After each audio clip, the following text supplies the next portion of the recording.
Pemirsa, jangan lupa subscribe YouTube channel Official iNews dan nyalakan loncengnya.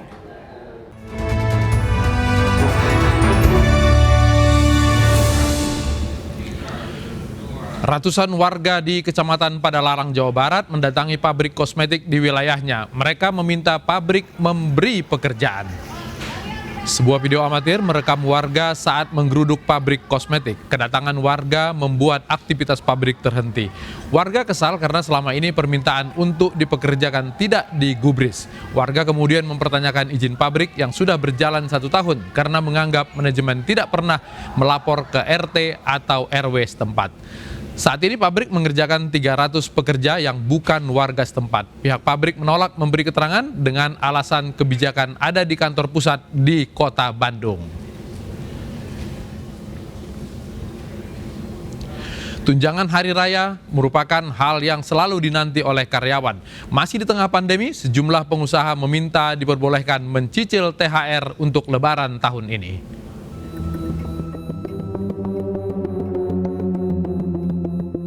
Setahun sudah pandemi menghantam negeri dan berdampak pada carut-marutnya sektor ekonomi dan industri. Dampaknya, banyak pengusaha dipaksa gulung tikar dan para karyawan serta buruh dirumahkan. Di tengah kondisi ekonomi sulit akibat terpaan pandemi, wacana pembayaran THR dengan skema dicicil kembali mencuat. Hal ini tertuang dalam surat edaran Menteri Ketenagakerjaan terkait pembayaran THR dalam masa pandemi yang sejatinya dikeluarkan sejak tahun lalu. Pengusaha meminta pemerintah memberikan kebijakan yang berkeadilan, baik bagi pengusaha maupun pekerja.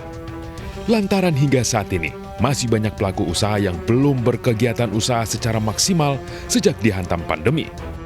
Sementara pihak buruh menolak wacana skema pembayaran THR dengan cara dicicil. Terlebih hingga saat ini, masih banyak perusahaan yang belum menunaikan kewajiban membayar THR bagi karyawan dan buruh sesuai aturan yang berlaku. Tapi buruh juga susah. Rakyat juga susah. Nah sekarang kalau dipukul lagi daya belinya dengan tidak memberikan THR 100% dan dicicil di tengah harga-harga yang melonjak tinggi, cabai sudah 1 kg 150.000, telur 24.000 1 kg.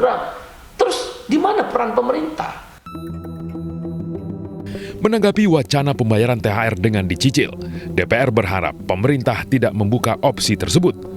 Karena THR menjadi harapan besar masyarakat di kala pandemi menghantam perekonomian mereka. Pandemi seperti ini menyebabkan situasi ekonomi masyarakat itu sangat terganggu. Dan selama ini mereka sudah merasakan kekurangan sana-sini.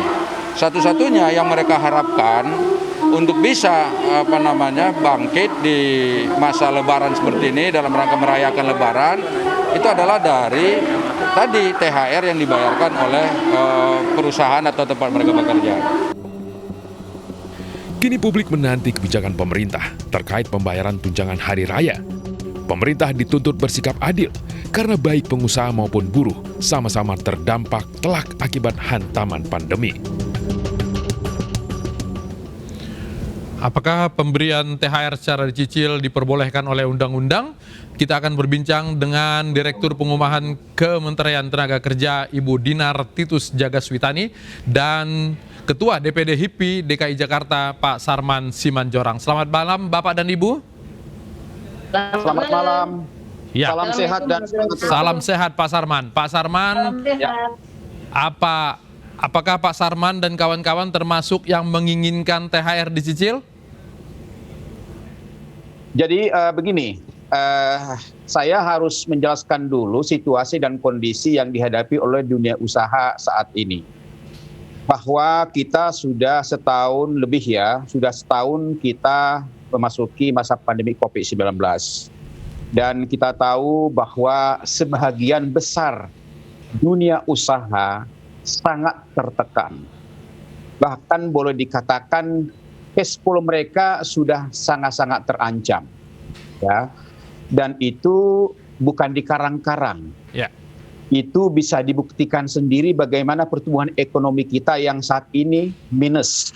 Baik. Ya kan? Bahkan boleh dikatakan kita sudah masuk yang namanya resesi, gitu kan ya.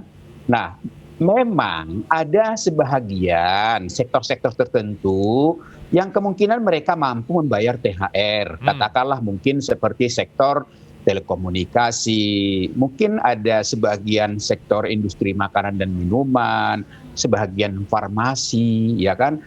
Tapi yang namanya sektor-sektor yang lain, yang lebih awal, katakanlah misalnya sektor pariwisata, yang namanya hotel, restoran, KB, transportasi, pusat perbelanjaan, bahkan industri ya, bahkan industri katakanlah mungkin seperti industri otomotif, properti, apalagi ratusan jasa, itu mampu bertahan saja itu sudah bersyukur gitu loh. Baik. Nah, jadi mungkin bisa kita bedakan ya.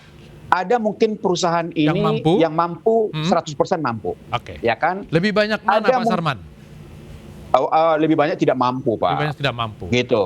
Artinya HIPMI DKI kemudian menginginkan THR ini dicicil? Itu salah satu opsi. Salah satu opsi. Jadi kemungkinan kalau memang mampu silahkan saja. Tapi kalau tidak mampu ada dua. Apakah itu dicicil? Apakah itu mungkin bertahap? Atau mungkin sama sekali kalau ada kesepakatan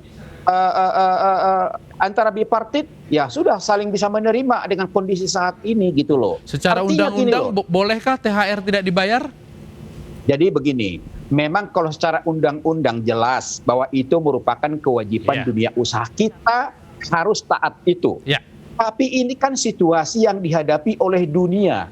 Ini situasi yang dihadapi oleh Indonesia, ekonomi Indonesia. Jadi kalau kita hanya berpatokan kepada undang-undang, sekarang kita tanya, ini kalau pengusaha dituntut, dia bertahan saja sudah syukur, disuruh membayar, ini uangnya dari mana? Bahkan pemerintah memberikan stimulus, memberikan relaksasi, semua itu untuk membantu meringankan pengusaha supaya untuk bertahan gitu loh. Sehingga tidak terjadi PHK atau dirumahkan. Nah itu yang harus disadari oleh teman-teman kita serikat pekerja gitu loh. Ya baik, saya ke Bu Dinar dulu. Bu Dinar, ada berapa banyak pengusaha atau perusahaan yang sudah meminta atau mengusulkan pembayaran THR secara dicicil? Secara resmi tidak ada, dan kebetulan memang pemerintah belum memutuskan apakah dicicil atau tidak, karena saat ini Kementerian Ketenagakerjaan sedang melakukan pengkajian terhadap rencana pelaksanaan THR tahun 2021 dengan mempertimbangkan perkembangan kondisi saat ini terkait dengan pemulihan ekonomi nasional akibat dampak pandemi COVID, dan juga melihat kebutuhan pemenuhan hak pekerja buruh atas pembayaran THR. Jadi sekarang ini sedang melakukan pengkajian dengan mengajak diskusi perwakilan stakeholder, yaitu antara pekerja, pengusaha, dan pemerintah. Dan utamanya adalah stakeholder yang ada di Kemenaker, yaitu LKS Tipnas dan Dewan Pengupahan Nasional. Nah saat ini belum kelar, besok kami terakhir akan ketemu dengan Pak Sarman dengan Depenas, dari Depenas, Depenas sudah selesai.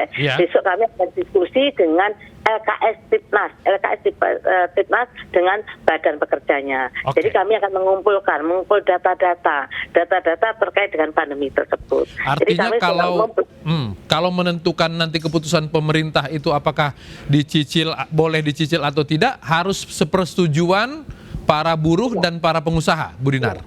Ya, tentunya yang tergabung di dalam LKS Tripartit Nasional dan Depenas, karena di sana ada wakil pekerja, wakil pengusaha, dan wakil pemerintah yang tentunya berdialognya di sana. Dan sekarang masih dalam proses, belum kelar.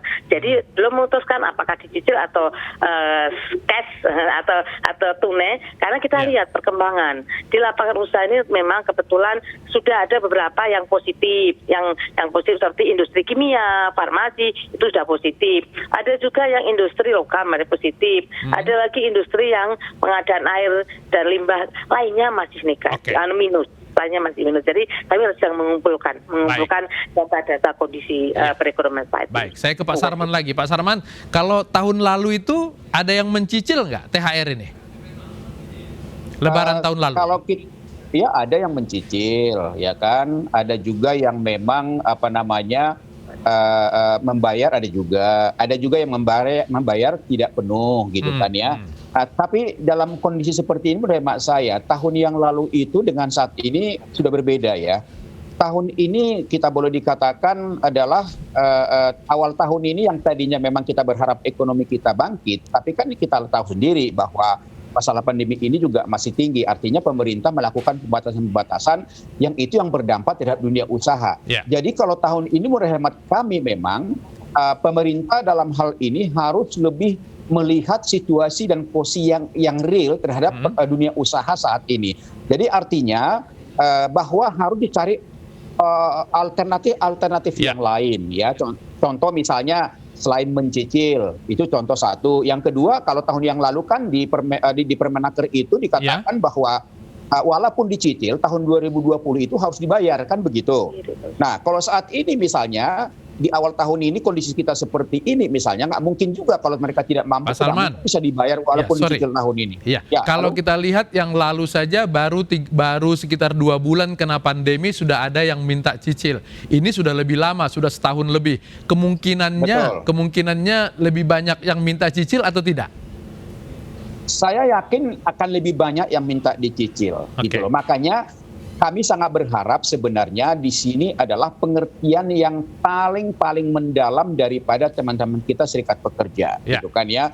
Tadi saya mendengar sekilas komentar Pak Iqbal ya. Saya terus terang saja beliau itu seolah-olah melihat bahwa pengusaha itu tidak mengalami apa-apa gitu loh. Artinya bahwa pokoknya bayar. Ini yang bayar siapa kondisi seperti ini gitu loh. Masalah daya beli masyarakat kita lihat pemerintah sudah membuat berbagai kebijakan bantuan kepada serikat buruh-buruh kita yang bergaji di bawah 5 juta udah diberikan subsidi misalnya. Jadi pemerintah sudah berbuat. Kalau pengusaha saat ini tidak mungkinlah membayar THR gitu kan, bertahan aja udah syukur gitu ya.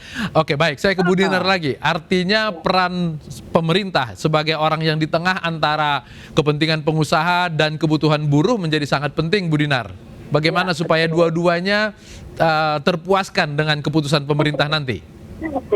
Iya, tentu kami kan tidak hanya membela pekerja, tidak hanya membela pengusaha, harus dua-duanya dibela.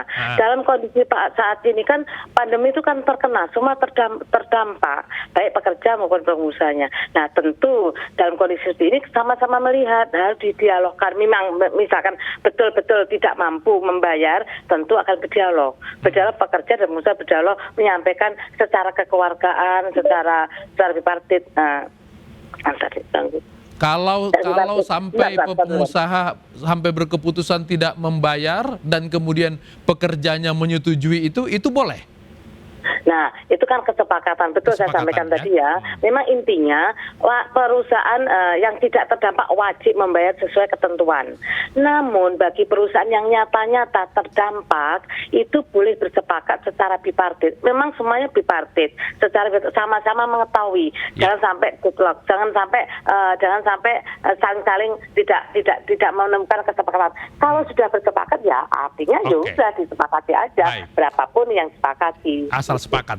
Baik, Bu Dinar, ini Lebaran masih 1,5 bulan lagi. Kapan keputusan ketetapan tentang cicil atau cash ini dikeluarkan?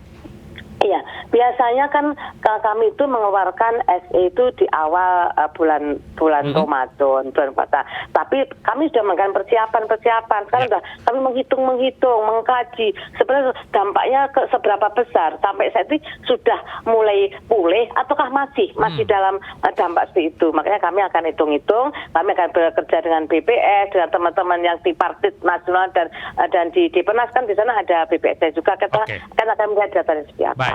Singkat saja Pak Sarman, harapan Pak Sarman supaya buruh senang, pengusaha juga tidak merasa terbebani? Ya, harapan kami memang bahwa dalam waktu tidak terlalu lama, mudah-mudahan awal April ini, pemerintah dalam ini Kementerian Tenaga Kerja harus segera membuat suatu kebijakan supaya ada dasar hukumnya. Karena selama ini kan teman-teman kita serikat buruh itu hanya mengacu kepada Permenaker nomor 6 tahun 2016 ya, sehingga nanti kalau ada Permenaker yang baru ini ada dasar hukumnya. Itu yang pertama. Yang kedua, kami meminta juga kepada pemerintah supaya kalau ada penundaan jangan ada denda gitu loh. Jadi istilahnya kan memang pengusaha sudah tidak mampu. Katakanlah ketika ada penundaan jangan didenda lagi dong gitu kan ya. Mudah-mudahan yang terbaik buat semua Pak Sarman ya. Baik, Pak Sarman Simanjorang dan Ibu Dinar, terima kasih sudah bergabung di iNewsroom. Selamat malam. Semangat selalu. Ya, selamat selalu. Malam. Ya, Kepala Dinas kuasai 10 mobil, Wali Kota Makassar ancam menariknya. Kami segera kembali.